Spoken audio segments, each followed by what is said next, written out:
기도하겠습니다. 집에서도 그렇게 화목한 거 맞죠? 네. 나는 우리 딸이 그렇게 잘 안기던 딸이 막 요즘 뽀뽀 한번 하려면 도망다니는 거 보면서 저 집도 저러지 않을까 이렇게 생각해봤는데 되게 화목한 것 같아요. 청출어람이죠.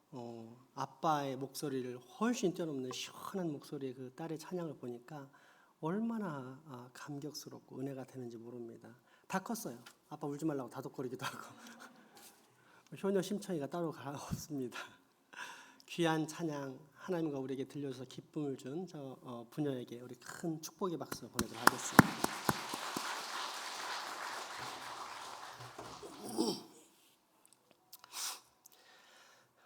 하이델베르크 교리문답은 예수 그리스도의 탄생에 관해 물은 다음 곧바로 그리스도의 고난이라는 주제로 넘어갑니다. 이러한 진행은 사도신경 자체가 동정녀 마리아에게서 나시고 직후에 본디오 빌라도에게 고난을 받아 십자가에 못 박혀 죽으시고로 넘어가기 때문입니다.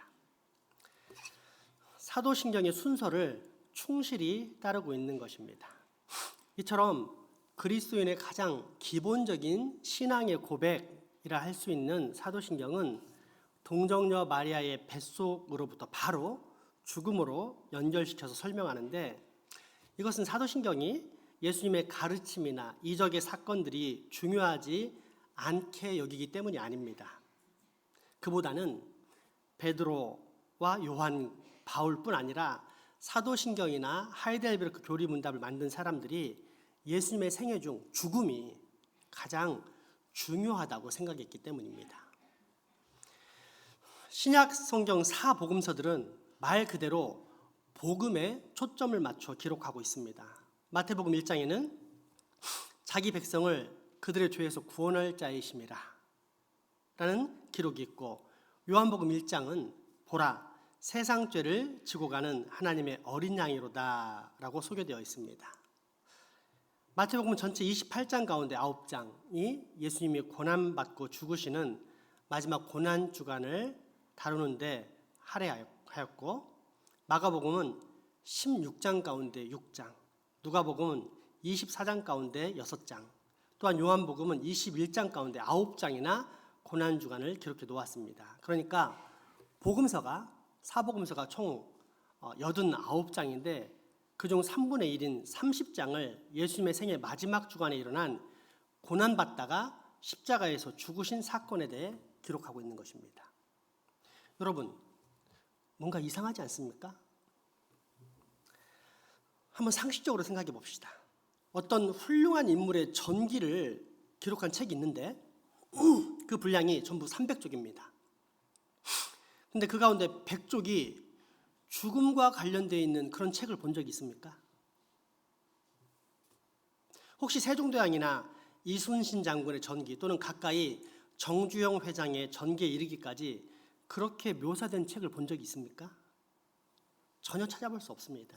대신 살아있을 때의 큰 사건, 이 현대중공업이나 조선소, 현대자동차 만든 사건 또는 위대한 업적들을 길게 나열해 놓습니다. 그런데 예수님의 경우에는 삶의 마지막을 장식하는 사건들인 빌라도 재판, 십자가 죽음, 부활, 승천 등의 그처럼 많은 분량을 할애하고 있는 것입니다. 그만큼 그리스도의 고난과 십자가의 죽음이 중요한 의미를 지니고 있기 때문입니다. 2004년 이런 그리스도의 순환을 잘 그린 영화가 나왔습니다. 패션 오브 크라이스트라는 말 그대로 그리스도의 순환이라는 제목을 가진 영화입니다. 무감각하게 신앙생활을 하던 성도들에게 큰 각성을 일으킨 이 영화는 우리 죄를 대신하여 온갖 수치와 모욕, 채찍질과 형벌을 받는 예수님의 모습을 통해 우리에게 대속의 은혜가 무엇인지에 대한 감을 잡게 주었습니다. 그럼에도 불구하고 이 영화로 인한 역기능 또는 부작용도 만만치 않았는데, 그것은 하나님을 온전히 아는 지식이란 내용, 곧 신앙의 본질보다 단순히 육체적인 고난에 대한 정서적 연민과 슬픔의 감정을 자극하는 감정주의적 신앙만을 부추기게 되었다는 것입니다. 무엇보다도 특정한 기간이 되면 더욱 그러한 감정주의적 신앙에 몰입하게 되는데 그 특정한 기간이 고난주간입니다. 고난주간이 되면 적지 않은 교회에서 예수님의 고통을 과장하기 위해서 애를 씁니다. 이때 사용되는 영상이 아까의 그 패션 오브 크라이스트라는 영화인데 예수님이 어떤 종류의 고난을 당하셨는지는 이 성경의 짧은 기록을 가지고는 잘 알 수 없습니다. 그런데 이 영화는 시각적 효과가 가진 힘을 어마어마하게 활용해 사람들의 감정을 끌어올려서 주님이 당하신 고난을 실제보다 훨씬 더 강렬하게 사람들의 뇌리에 각인시키려고 애를 씁니다. 영화에서 묘사되는 현란하고 끔찍한 영상은 우리의 모든 시선을 예수님이 십자가에 당하신 매우 끔찍한 육체적 고통에 집중하게 만듭니다. 강단의 설교들도 마찬가지입니다. 많은 목사님들이 고난주간 말씀을 통해 예수님이 채찍을 맞으시고 십자가 면류관을 쓰시고 십자가에 달리실 때 가시면류관을 쓰시고 십자가 달리실 때의 고통을 엄청나게 과장합니다. 듣는 이로 하여금 섬뜩할 정도의 끔찍한 고통을 생생하게 느끼게 하다가 클라이맥스인 성금요예배 시간이 되면 교회에 모인 온 청중의 눈가를 울음바다로 만들어버립니다. 이 역시 패션 오브 크라이스트 같은 종류의 과장입니다. 그런데 이것이 과연 기독교의 진리이며 성경 말씀이 가르치고 있는 가르침일까요? 개신교인들인 우리가 과연 로마 카톨릭 교회 교인들이 패션 오브 크라이스트 영화를 통해 예수님이 당하신 고통을 묵상하고 슬퍼하면서 우는 것과 같은 방식으로 슬퍼하고 울면 되는 것일까요?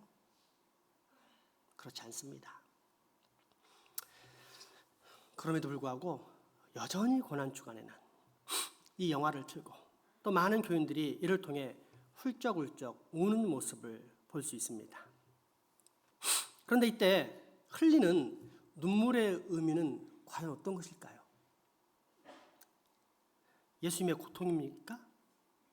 그것도 육체적 고통입니까? 피가 튀고 살이 찢기는 고통, 그것이 우리의 가슴을 아프게 하고 안타깝게 만들어 발을 동동 구르며 눈물을 흘리게 하는 것입니다. 그런데 이러한 육체적 고통이 우리 예수님께서 당하신 고난의 진정한 본질일까요? 만약 육체적 고통이 십자가 고난의 본질이라면 저는 이 세상에 예수님을 가볍게 넘을 정도로 훌륭한 사람들이 수도 없이 많다라고 자신 있게 이야기할 수 있습니다. 왜냐하면 아주 냉정하게 평가할 때 예수님의 고통은 다른 사람이 당한 것에 비하면 그 정도가 약한 편에 속했기 때문입니다. 예수님은 십자가에 달리시다가 일찍 숨을 거두셨습니다.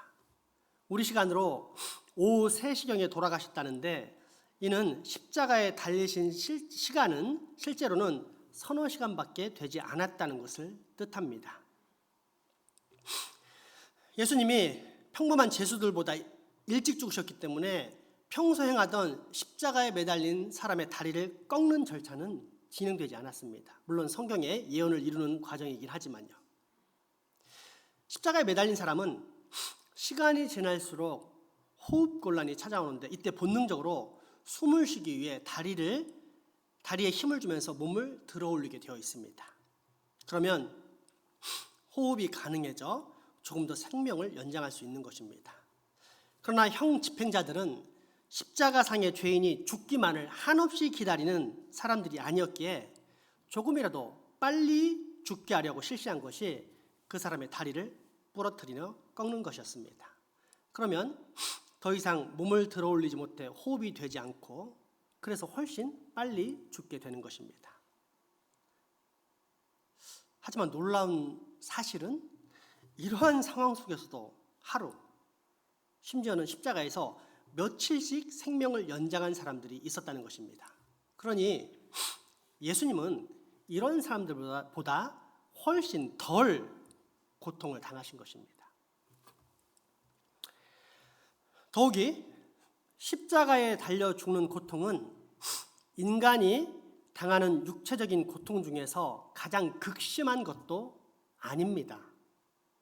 예전에 사람이 느끼는 고통의 정도를 수치화해서 순서대로 기록해 놓은 자료가 있었는데 그 자료 중 최고의 고통, 그러니까 1위의 고통이 무엇인지 아십니까?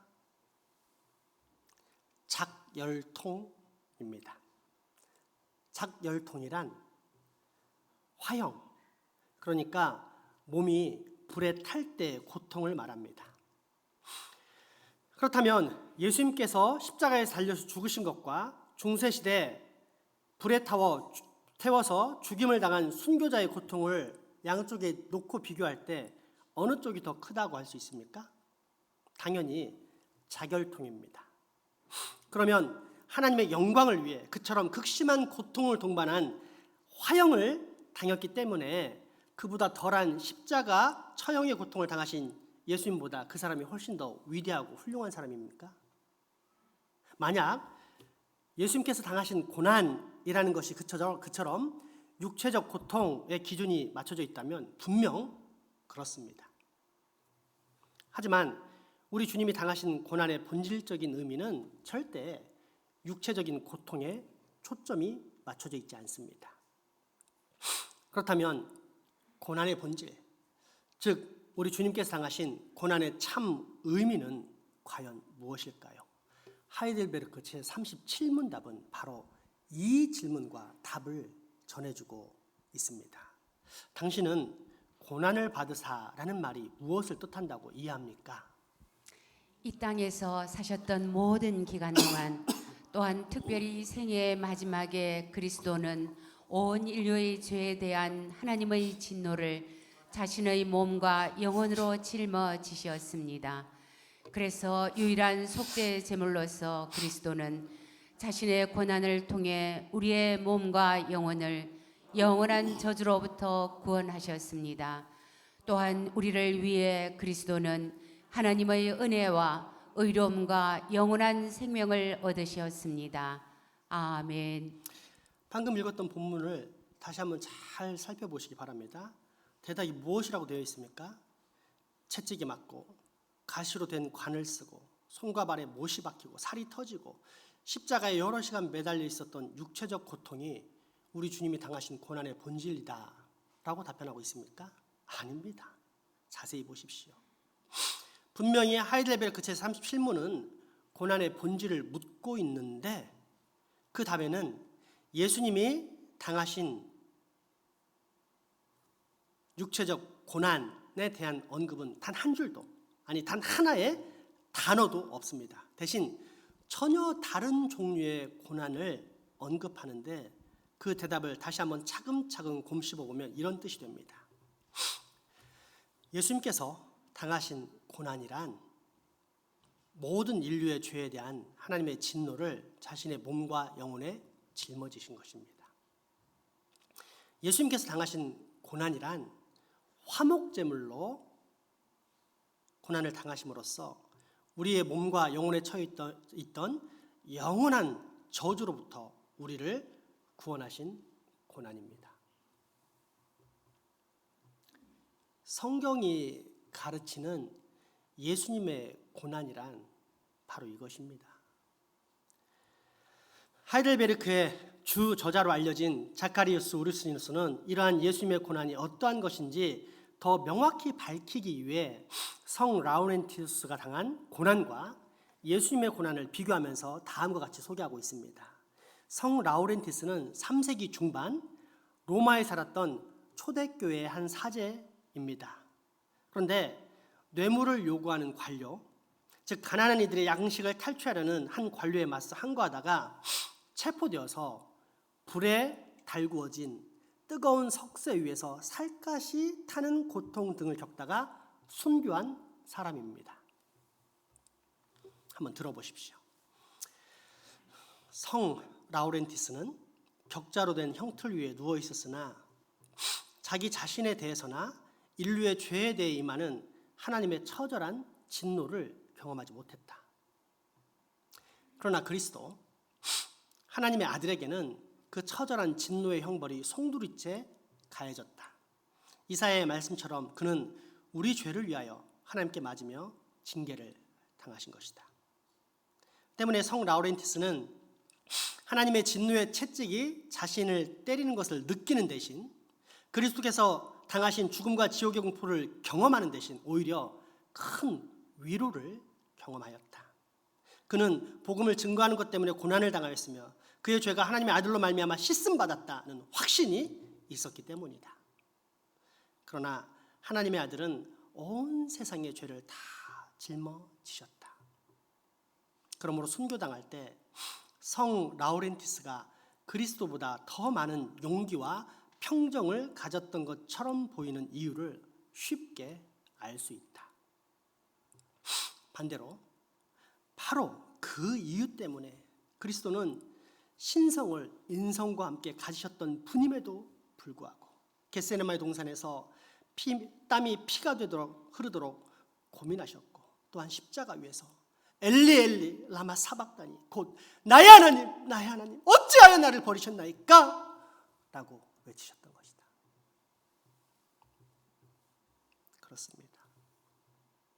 어떤 사람도 이 고난, 예수 그리스도가 그날 받으셨던 그 고난의 무게를 이해하지 못합니다. 그 어떤 저주와 공포, 잔악한 방법의 사용 방식도 예수님이 그날 받으신 고난으로 겪으셨던 두려움을 절대 만들어내지 못합니다.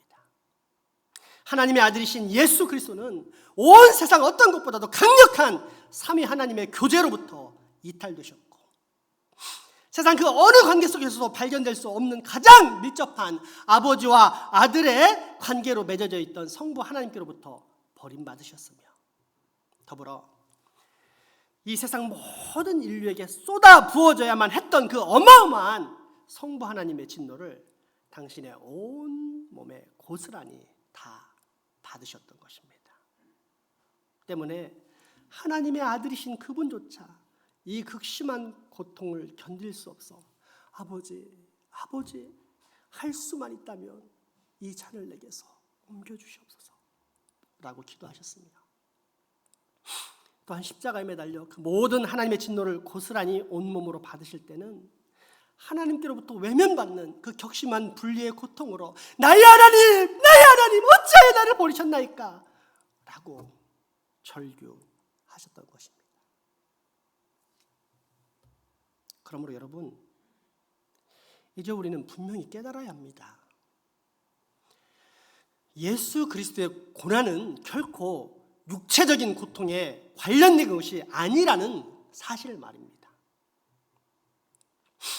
오히려 그것은 자신의 죄와는 아무런 상관없는 전 인류의 죄를 지고 그 죄의 대가로 치르는 하나님의 그 무시무시한 진노를 받는 일이었으며 또한 서로 뗄래야 결코 뗄 수 없는 가장 큰 사랑으로 연합되었던 성부 하나님께로부터 완전히 외면당하는 일이었다는 사실을 말입니다. 이 고난은 인간들 중에서는 절대 그 누구도 이해할 수 없는 무시무시한 고통입니다. 그러니 이제 우리는 이 사실을 분명히 깨닫고 장차에는 우리 예수님이 육체적 고통 때문에 그렇게 괴로워하셨던 것처럼 그런 예수님이 안쓰러워 눈물을 흘리며 함께 이 고통에 동참하겠다는 잘못된 결단을 내리는 어리석은 신앙을 갖지 말아야 합니다.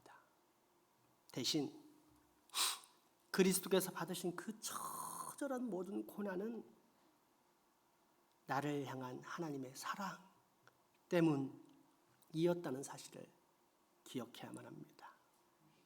나를 살리시기 위해 기꺼이 자발적으로 절대 떨어질 수 없는 하나님께까지 버림받은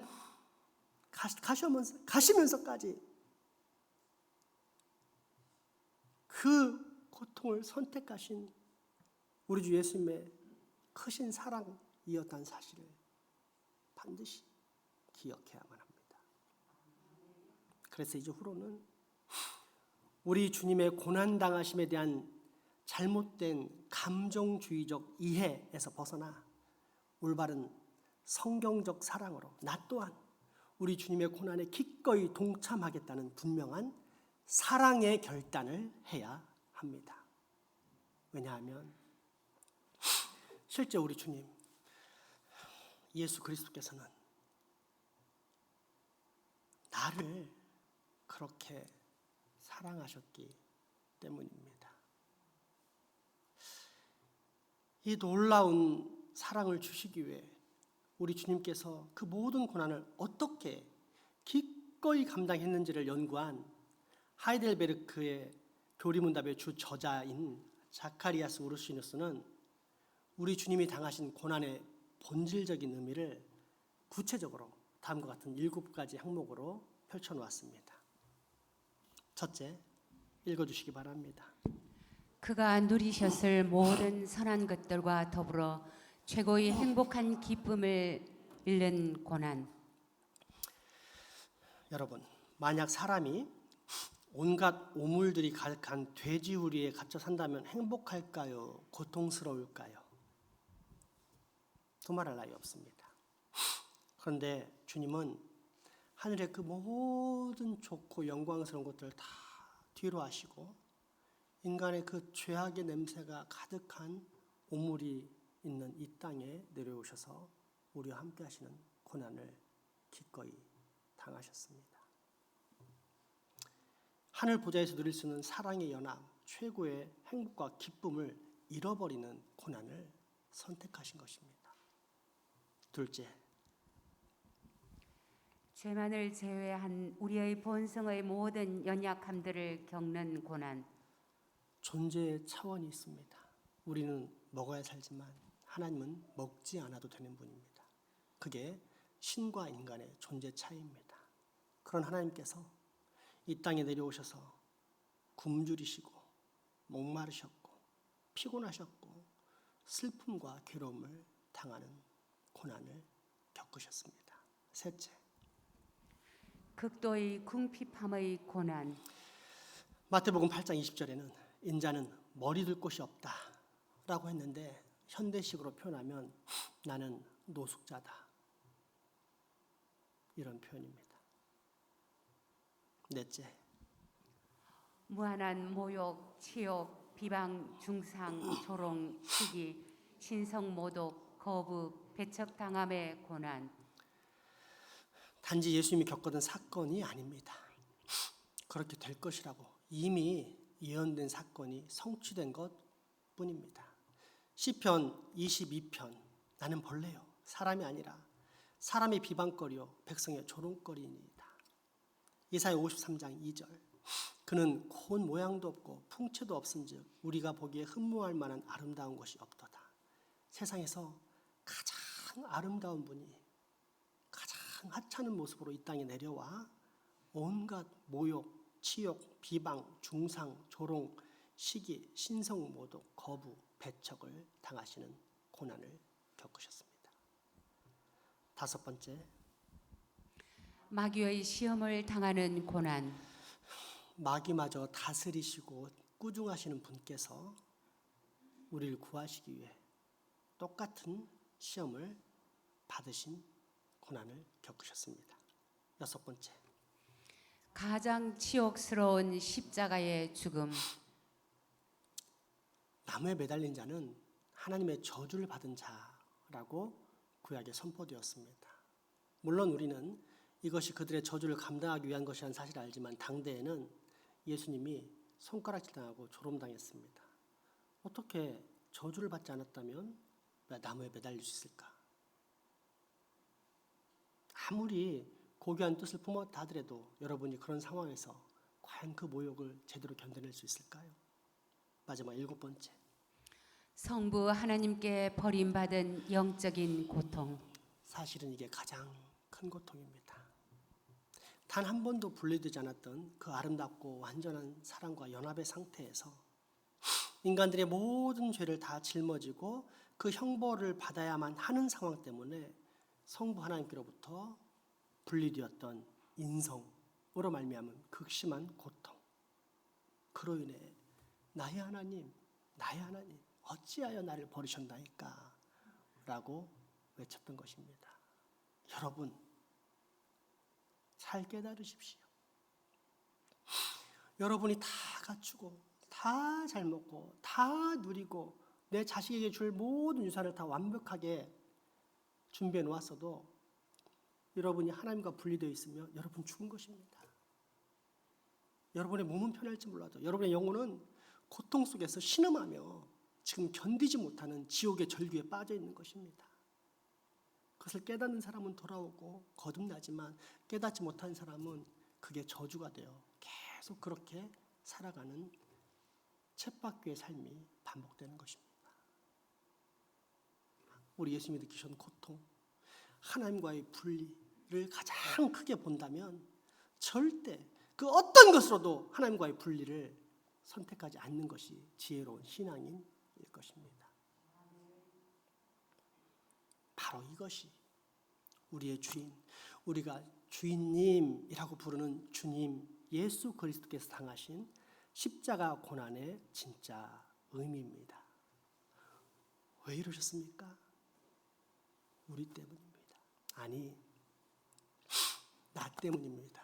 아니, 더 정확히 근원적으로 말하자면 우리를 향하신 하나님의 무조건적인 사랑 때문입니다. 우리는 그렇게 한없는 하나님의 사랑, 그 사랑을 실현하시기 위해 기꺼이 그 모든 고난을 당하신 예수님의 사랑, 그 처절하고 수치스러운 십자가 보혈의 고통으로 말미암아 지금 이 자리에 서 있는 것입니다. 그러니 어찌 우리가 오직 은혜, 말할 수 없는 하나님의 그 크신 사랑을 찬양하지 않을 수 있다는 말입니까? 그렇습니다. 예수님이 당하신 고난은 곧 우리를 향하신 하나님의 사랑입니다. 나를 향하신 하나님의 사랑입니다. 그러므로 이 시간 우리 다 함께 그 크신 하나님의 사랑, 이 놀라운 주님의 은혜를 찬양하기 원합니다. 이 시간 우리 다 함께 찬양할 때 우리 주님의 은혜를 하나님께 감사하며 찬양하는 시간 갖도록 하겠습니다. 은혜 찬양 같이 드립니다.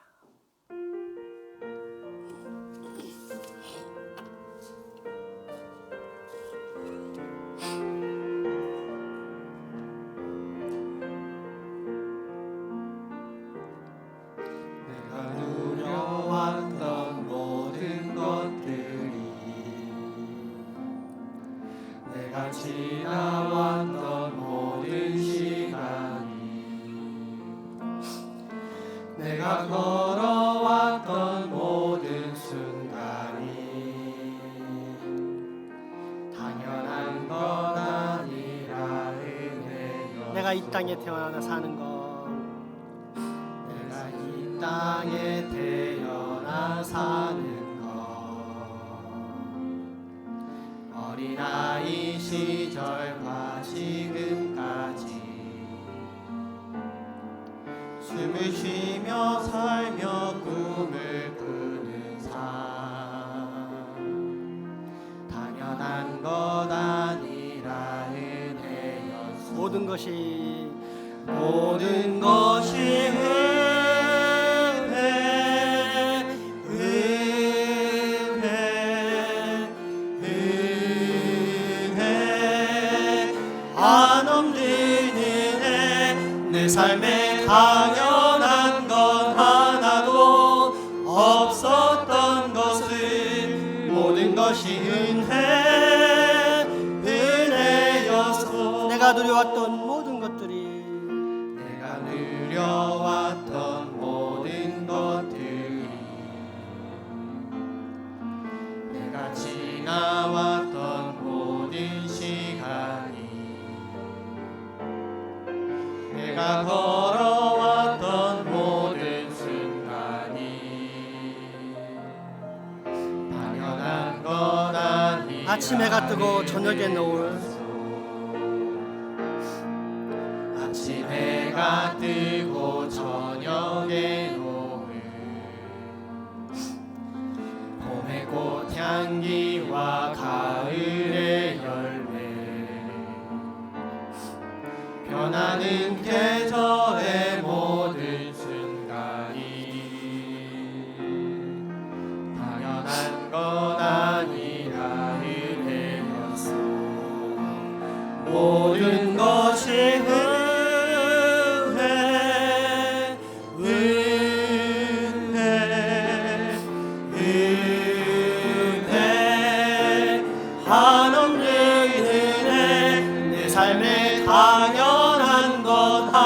하나도 없었던 것을 모든 것이 은혜였소. 이 땅에 태어나 사는 것, 내가 이 땅에 태어나 사는 어린아이 시절과 지금까지 어린아이 시절과 지금까지 숨을 쉬며 살며 꿈을 당연한 것이 아닌 하나님의 은혜입니다. 당연한 것 아니라 은혜였소. 내가 하나님의 자녀로 사는 것, 내가 하나님의 자녀로 살며 오늘 찬양하며 예배하는 삶, 복음을 전할 수 있는 축복이 당연한 것 아니라 은혜였소. 모든 것이 은혜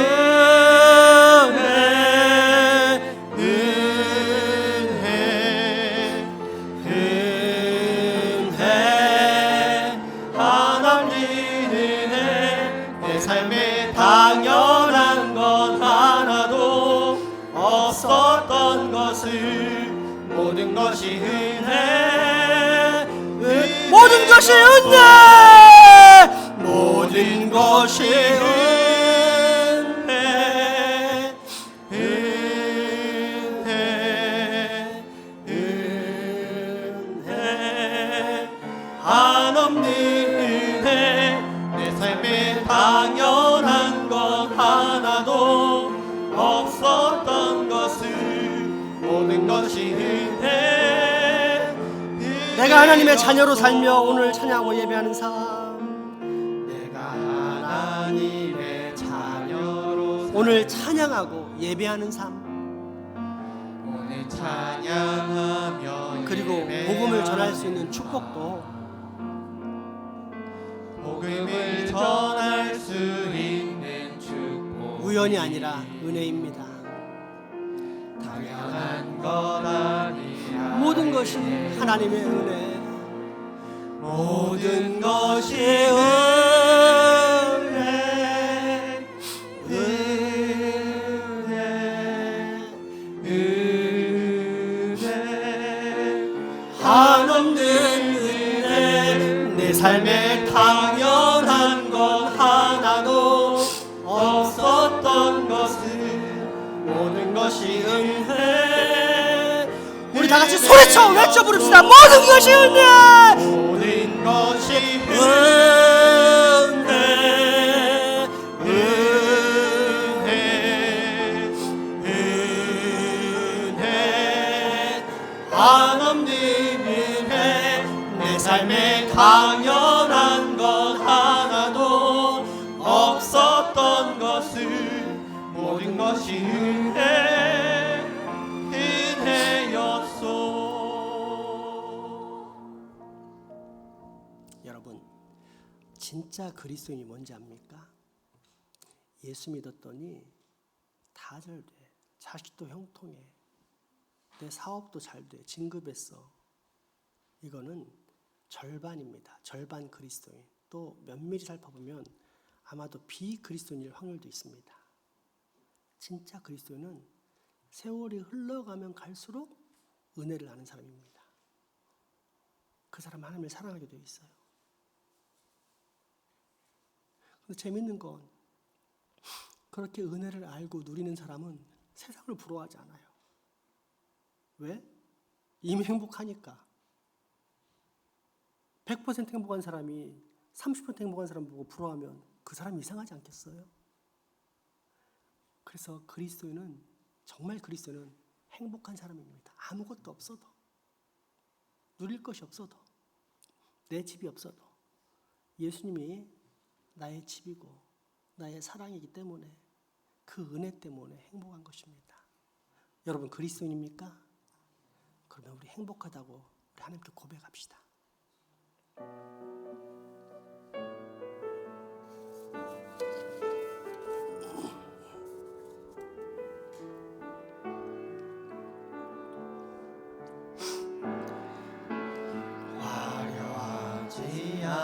않아도 정결하게 사는 삶, 가진 것이 적어도 감사하며 사는 삶, 내게 주신 작은 힘 나눠주며 사는 삶, 이것이 나의 삶의 행복. 눈물 날 일 많지만 기도할 수 있는 거, 눈물 날 일 많지만 기도 억울한 일 많지만 주를 위해 참는 거, 억울한 일 많으나 주를 위해 이 짧은 생에 주의 뜻대로 사는 거, 비록 짧은 작은 삶, 주 뜻대로 이것이 진짜 사는 행복입니다. 것, 이것이 나의 삶의 행복이라오. 이것이 행복이라오.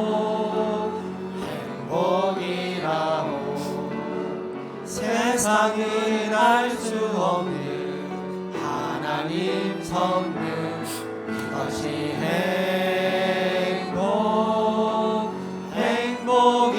행복이라오.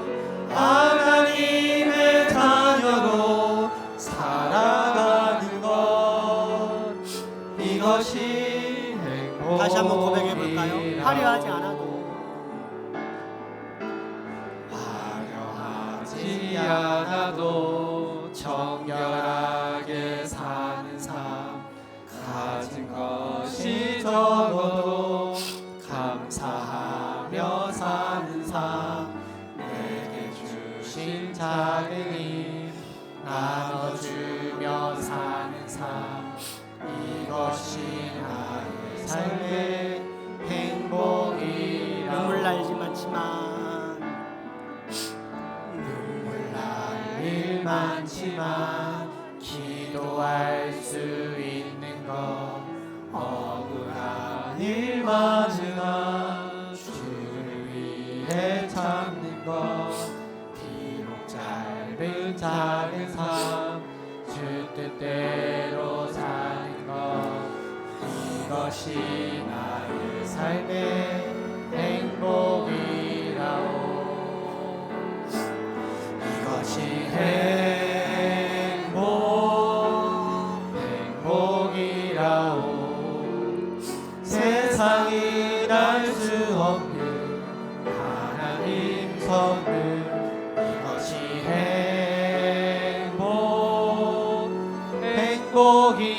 행복이라오. 하나님의 자녀로 살아가는 것, 이것이 행복이라오. 이것이 행복이라오. 세상은 알 수 없는 하나님 선물, 이것이 행복이라오. 하나님의 자녀로 살아가는 것, 이것이 행복이라오. 세상에서 진짜 행복한 사람이 어떤 사람이라고요? 하나님의 은혜를 알고 그 은혜와 상관없이 사는 사람이 아닌 그 은혜에 잠겨 사는 사람, 그 사람이 진짜 행복한 사람이라고 하나님은 알려주십니다. 이것이 행복이라오.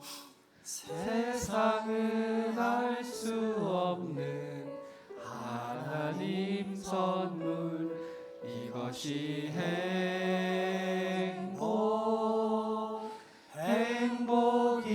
행복이라오. 하나님의 자녀로 살아가는 것, 이것이 행복. 우리 마지막으로 힘차게 고백합시다. 이것이 행복이라오. 이것이 행복이라오. 세상은 부인할 수 없는 하나님 성능 이것이 행복이라고 하나님의 자녀로 살아가는 것 이것이 행복이라오.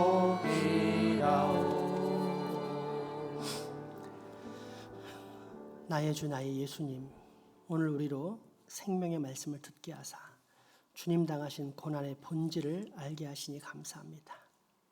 주님, 철없고 어리석어 주님의 고난을 잘 이해하지 못했을 뿐 아니라 억지 감정으로 주님을 불쌍히 바라본 저의 무지를 용서하여 주옵소서.